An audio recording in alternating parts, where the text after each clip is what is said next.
નમસ્કાર। આજે હું વાત કરવા જઈ રહ્યો છું મારા એવા એક મિત્રની જેણે ગરીબી અને આર્થિક તંગી અને હીરામાં મંદીના લીધે નો ભરવાનું પગલું ભર્યું, નો કરવાનું કામ કર્યું। એક વાળ માટે તમે સાંભળીને તમારા માથાના વાળ ઊભા થઈ જશે, રૂવાડા ઊભા થઈ જશે, કાંઈ નહીં તો કાંઈ તમારા કપડામાં ડાઘ હશે ને ઈ પણ દૂર થઈ જશે। એવી સનસનીખેજ ઘટના હું તમારી માટે લઈને આવ્યો છું, જેથી તમે પણ આવા પગલા ભરવાના હો તો ના ભરો।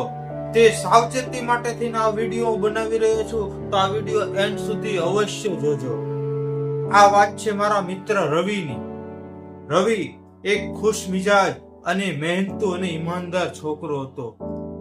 રવિ એક હીરા ઘસુ ને રત્ન કલાકાર કારીગર હતો, પણ સાહેબ બન્યું એવું કે વિધાતાના લેખ ક્યારે ખોટા પડી જાય એ નક્કી નથી હોતું।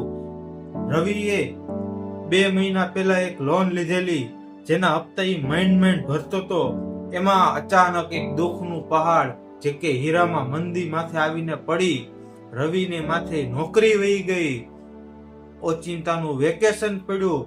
રવિને કોઈ 5000 રૂપિયા પગાર કામે રાખવા માટે તૈયાર નહોતું। રવિ મિત્ર કંટાળ્યો ને શહેરમાં દુકાનું એને ગલ્લે જઈને એને નોકરી માંગી।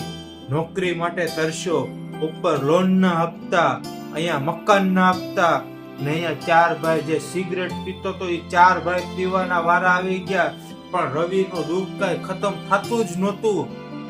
રવિએ ખૂબ મહેનત કરી, આત્મવિશ્વાસુ છોકરો હતો। છેલ્લે અંતે કંટાળી અને એનો ક્યાંય મેળ ન પડ્યો।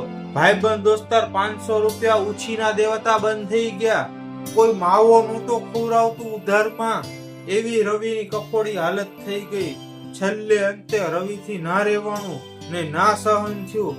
અંતે કંટાળીને ઘરે આવ્યો અને ખૂબ વિચાર્યું, પછી મન મક્કમ કર્યું અને એક દોરડું લીધું।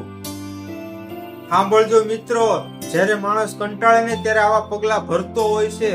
તમે પણ ક્યારેક આવા પગલા ના ભરો તે માટે આ વિડીયો બનાવું છું।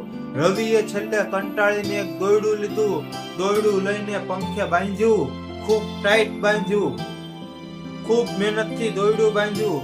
છેલ્લે દોરડું પકડીને એકવાર ટીંગાળી જોયું કે કડક છે કે નહીં, પછી અંતે દોરડું જોરથી ખેંચી અને પંખો નીચે પાડ્યો અને રવિ ભંગારની માર્કેટમાં પંખો 200 રૂપિયાનો વેચ્યો અને કોટરીઓ લાવીને પીને મોજ કરી। જો વિડીયો તમને ગમ્યો હોય તો લાઈક શેર અવશ્ય કરજો। આવા જ અતરંગી વિડીયો આપણી ચેનલમાં આવતા રહેશે।